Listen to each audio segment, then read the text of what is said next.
Okay, this is for Co4d Part B. And Part B says, if the ramp is not icy, then static friction will act on the tires to prevent the car from skidding off of the ramp. If the car enters the ramp with a speed higher than the speed calculated, which way will the friction force point if the car does not skid?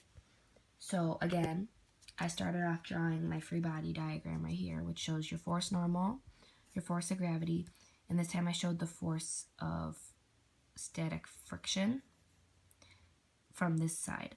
So if I draw it like a top view, I draw static friction going this way and static friction and the friction going this way. This is because obviously if the car is moving forward, then the friction is going to be backwards.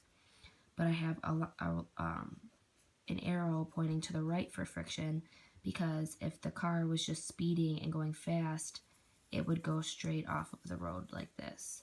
So there has to be a frictional force pointing towards the center to keep it on this direction of the road.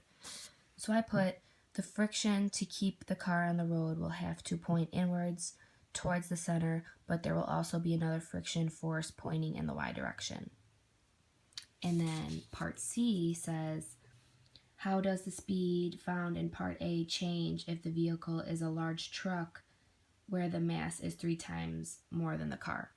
So I put mass is negligible due to the fact that the m's cancel out in the equation, therefore mass does not matter. Because like in part A, when we did the sum of the forces, mass canceled.